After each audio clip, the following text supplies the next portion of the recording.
नमस्कार सबजनालाई। आजको यस भिडियोमा चाहिँ ट्रान्सपोर्टेसन इन्जिनियरिङ फर्स्ट 2081 जेठ असारमा सोधेको क्वेसन नम्बर 4 को बीमा सोधेको क्वेसन लिएर आएका छौँ, जुन चाहिँ समिट कर्भ डिजाइनको बारेमा छ है। जियोमेट्रिक डिजाइन च्याप्टर नम्बर 3 मा रहेको जियोमेट्रिक डिजाइनमा भर्टिकल कर्भ डिजाइनमा पनि समिट कर्भ डिजाइन सम्बन्धी छ आजको भिडियो, जो चाहिँ क्वेसन यस प्रकार रहेको छ हैन। क्वेसन नम्बर 4 को बीमा सोधेको question, an ascending grade of 1 in 100 meets a descending grade of 1 in 120. Design summit curve is for a speed of 90 km/h so as to have an OSD of 450 meter भनेको छ हैन। अनि same यस्तै question 2073 मा सोधेको छ same, अनि 2076 मा र 2071 हो कि 73 2073 मा पनि हाम्रो सेम क्वेसन सोधेको छ है। अनि अब 2070 मा हो, 2070 मा पनि सेमै क्वेसन सोधेको छ है। अनि 2076 र 70 मा चाहिँ के भनेको छ भन्दाखेरि यो ओएसडी अरु सब क्वेसन सेम छ, यो ओएसडी मात्रै 450 को ठाउँमा 470 मिटर दिएको छ। यही आजको क्वेसन हैन, 2081 सालमा सोधेको क्वेसन। अनि यो क्वेसन सोलुसन गर्नुभन्दा अगाडि म चाहिँ यो ग्रेडियन्ट फर्म कसरी हुन्छ भन्ने कुरा भन्न गइरहेको छु। अनि जुन यो हेरिसकेपछि यस्तै क्वेसनहरु अरु पनि गर्न सकिन्छ है त। अब ग्रेडियन्ट फर्मेसनको बारेमा है। ग्रेडियन्ट फर्मेसन कसरी हुन्छ त भन्ने कुरा 3-4 वटा केसहरु छन्, जसमा चाहिँ अब जसमा फर्स्ट नम्बर केसमा when हैन ascending gradient meets with another ascending gradient भनेको छ। अब भन्नुको मतलब एउटा एसेन्डिङ ग्रेडियन्ट छ, त्यो अर्को एसेन्डिङ ग्रेडियन्टसँग मिल्दाखेरि चाहिँ यो n1% मा हुन्छ, यो n2% मा मिल्दाखेरि चाहिँ यो चेन्ज इन ग्रेडियन्ट n चाहिँ कसरी कति हुन्छ त भन्ने कुरा छ। n भनेको चेन्ज इन ग्रेडियन्ट n चाहिँ यसमा n1 - n2 हुन्छ है त। अनि यसरी त्यो गर्ने चेन्ज इन ग्रेडियन्ट यसरी निकाल्ने यो तरिकाले एसेन्डिङ ग्रेडियन्ट अर्को एसेन्डिङ ग्रेडियन्टसँग मिलिरहेको छ भनेपछि।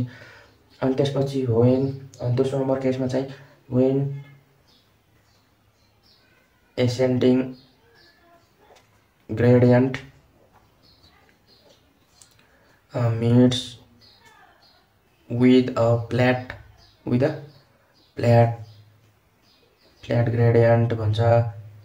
फ्ल्याट ग्रेडियन्ट भन्नुको मतलब के हो भन्दाखेरि एउटा एसेन्डिङ ग्रेडियन्ट अर्को चाहिँ फ्ल्याट ग्रेडियन्टसँग मिल्थ्यो। यो फ्ल्याट ग्रेडियन्ट यो एसेन्डिङ ग्रेडियन्ट दिएको छ हैन, जसलाई n1 र n2% मा दिएको हुन्छ। त्यही भएर अनि अब हामीलाई डिफ्लेक्सन एंगल पनि भन्थ्यो हैन, तर यहाँ चाहिँ के भन्छ भन्दाखेरि चेन्ज इन ग्रेडियन्ट भन्छ है।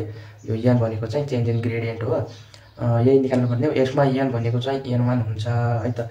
अनि केस नम्बर 3 मा के छ भन्दाखेरि कुनै एउटा एसेन्डिङ ग्रेडियन्ट चाहिँ ascending gradient meets with a descending gradient. Ascending अब एउटा बढिरहेको छ ग्रेडियन्ट, बढिरहेको ग्रेडियन्ट चाहिँ अर्को घटिरहेको ग्रेडियन्टसित मिल्यो भनेको कुरा हो एसेन्डिङ र डिसेन्डिङ भनेको है। यो चाहिँ n1+ हो, यो चेन्ज इन ग्रेडियन्टको एंगल, अनि यो n2%। अब यसमा n चेन्ज इन ग्रेडियन्ट भनेको के हुन्छ भन्दाखेरि n1 - n2 हुन्छ। अब यसमा यो भनेको डिसेन्डिङ भनेको नेगेटिभमा हुन्छ है, यो पोजिटिभमा हुन्छ, यो पनि पोजिटिभ, यो पनि पोजिटिभ, यो पनि पोजिटिभ, यो पनि पोजिटिभ भनेपछि अब यसमा n1 भनेको के छ हाम्रो पोजिटिभमा छ, n1 माइनस फर्मुलाको माइनस, अनि n2 भनेको फेरि यो होला। अनि त्यसपछि n भनेको हाम्रो के हुने रहेछ त यसमा भन्दाखेरि n1 माइनस प्लस n2 हुने रहेछ। यो गर्दा नि भयो, तर यो साइनको चाहिँ ध्यान दिनुपर्ने भयो है यसमा। अब 4 नम्बरमा के छ भन्दाखेरि कुनै एउटा डिसेन्डिङ ग्रेडियन्ट हैन, डिसेन्डिङ ग्रेडियन्ट चाहिँ अर्को डिसेन्डिङ ग्रेडियन्टसँग मिल्दाखेरि कस्तो हुन्छ त भन्दाखेरि विथ डिसेन्डिङ ग्रेडियन्ट है। अरूको डिसेन्डिङ ग्रेडियन्टसँग मिल्दाखेरि चाहिँ के हुन्छ त भन्ने कुरो छ। भन्नुको मतलब एउटा डिसेन्डिङ ग्रेडियन्ट छ, यो एउटा डिसेन्डिङ ग्रेडियन्ट छ होइन, अनि अर्को डिसेन्डिङ ग्रेडियन्टसँग मिल्दाखेरि n2 माइनस अनि n1 माइनस। अब यसमा के भइदिन्छ त भन्दाखेरि change in gradient n is equals to n2 minus n1 भइदिन्छ है। यसरी चाहिँ हामी चाहिँ यो ग्रेडियन्ट फर्म हुने गर्छ र अगाडि क्वेसन सोल्युसन गर्ने बेला पनि यस्तै तरिकाले हामी अब हेरौँ क्वेसनतिर लागौँ। यी चारवटा ग्रेडियन्टहरूको बारेमा थाहा भइसकेपछि जुनसुकै क्वेसन पनि गर्न सकिन्छ है त।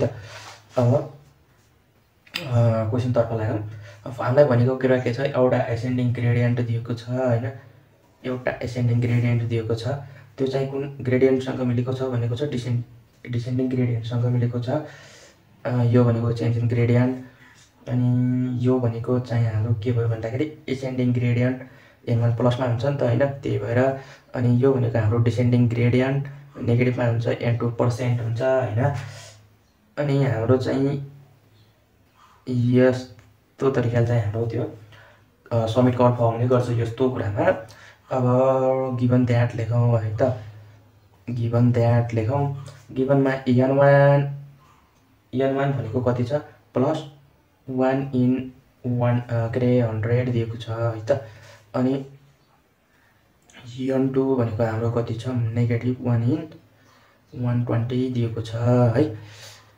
अब त्यसपछि अब चेन्ज इन ग्रेडियन्ट निकालौँ, चेन्ज इन ग्रेडियन्ट निकालौँ है। Change in gradient n is equals to हाम्रो के हुन्छ यसमा n1 माइनस n2 हुन्छ है। अब n1 भनेको कति छ, 1 इन 100 भनेको त यस्तो हो नि त, 1 इन 100 माइनस 1 इन 120 यस्तो गर्नुपर्ने हो हामीले है त। अब के गरौँ भन्दाखेरि अब 1 इन 100 प्लस 1 इन 120 गरौँ, माइनस माइनस पोजिटिभ भएर। अब therefore n is equals to हाम्रो के आयो त भन्दाखेरि 120 क्यालकुलेटरमा हाल्नु है त्यो एकैचोटि के आउँछ यसको n1 भनेको 1 इन 100 प्लस 0.0183 हो, कति यस्तै आउने हो होइन। 1 इन 120 ट्याग आयो, कति आयो हाम्रो 0.0183 आयो n होइन। चेन्ज इन ग्रेडियन्ट चाहिँ यसमा यति आयो। अब अरू के कुरा दिएको छ भन्दाखेरि हामीलाई डिजाइन स्पिड दिएको छ, डिजाइन स्पिड। अब डिजाइन स्पिड लेखौँ, design speed v is equals to 90 kmph। अनि त्यसपछि हामीलाई दिएको छ OSD भनेको चाहिँ के हो, ओभरटेकिङ साइड डिस्टेन्स। ओभरटेकिङ साइड डिस्टेन्स हामीलाई 450 मिटर दिएको छ है त। अब हामीलाई यो क्वेसन सोल्भ गर्नका लागि दुईवटा केसबाट गर्नुपर्छ। जब चाहिँ के हुन्छ भन्दाखेरि हाम्रो एकचोटि चाहिँ वेन भनौँ when length of summit curve is OSD greater than OSD। अनि दोस्रो केस के हुन्छ हाम्रो भन्दाखेरि when length of summit curve is less then OSD। अब हाम्रो डिजाइन गर्ने भनेको चाहिँ हाम्रो लेन्थ अफ समिट कर्भ निकाल भनेको हो है क्वेसनमा।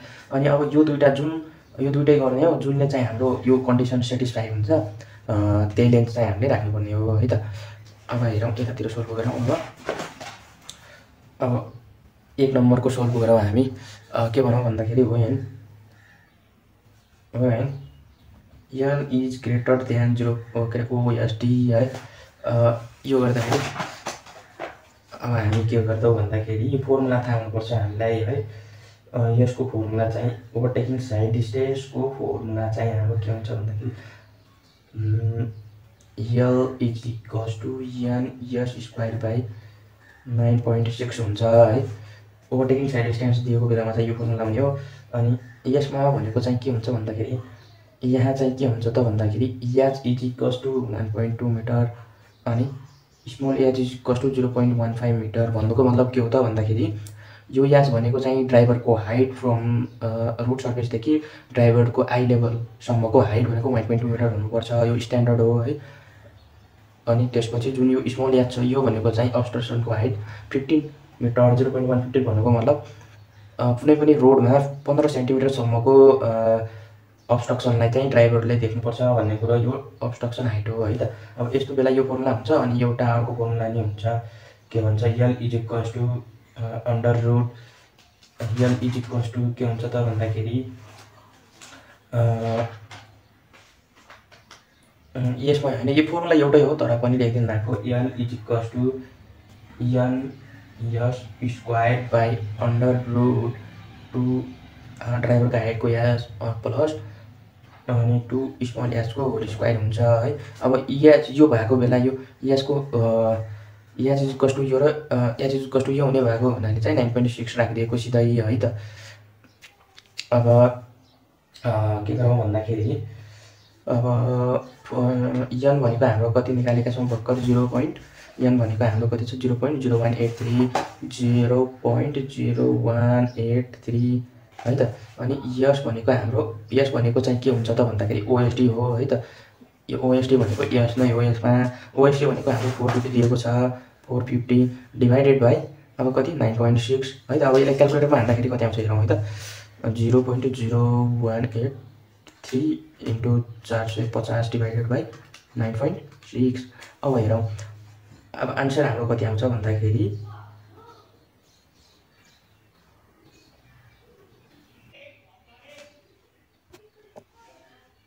यहाँनिर स्क्वायर 450 को स्क्वायर है अनि यहाँ पनि 450 को स्क्वायर गरौँ हामी अनि आन्सर कति आउँछ हेरौँ है त। अनि यहाँ आन्सर आयो 386.015 मिटर आयो है त। अब यसले चाहिँ हाम्रो चाहिँ त्यो गर्यो कि नै हाम्रो कन्डिसन के थियो भन्दाखेरि L is greater than OSD है त। अब लेन्थ इज इक्वल्स टु यति आयो ओएसडी भनेको कति थियो ओएसडी भनेको त हाम्रो 450 थियो। यो कन्डिसन सेटिस्फाई भएन है त। त्यही भएर अब चाहिँ हाम्रो यो रफ है यो रफ हो त्यही भएर यसले चाहिँ हाम्रो सेटिस्फाई भएन कन्डिसन सेटिस्फाई भएन र अब हामी गरौँ 2 नम्बर कन्डिसन के थियो भन्दाखेरि when L is less than O S D होइन। अब यो कन्डिसनमा चाहिँ के हुन्छ भन्दाखेरि फर्मुला चाहिँ के भइदिन्छ त भन्दाखेरि यो 2s minus 9.6 divided by an हुन्छ है फर्मुला हाम्रो। अनि यो फर्मुला याद गर्ने तरिका चाहिँ कसरी भन्दाखेरि अनि एक लास्टमा भन्छु एकचोटि सोल्युसन गरिहालौँ है। यो फर्मुला कसरी याद हुन्छ त भन्ने कुरा है त। अब 2 इन्टु यस भनेको 450 माइनस 9.6 भनेको एच र त्यसको होल स्क्वायर गरेर यो के गरेर यो 9.6 भयो है। अनि एन भनेको हाम्रो कति छ त भन्दाखेरि 0.0183 ल।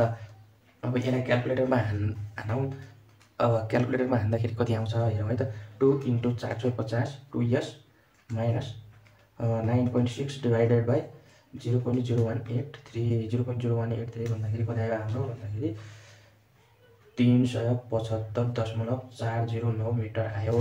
अब यसमा है त therefore L is equals to अब नाउ कन्डिसन हेरौँ है।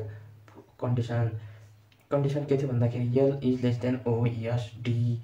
अब यल भनेको कति छ हाम्रो 375.409 मिटर छ अनि ओएसडी भनेको 450 मिटर छ।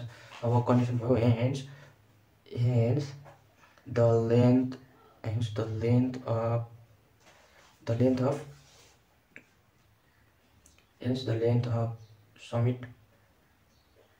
summit curve is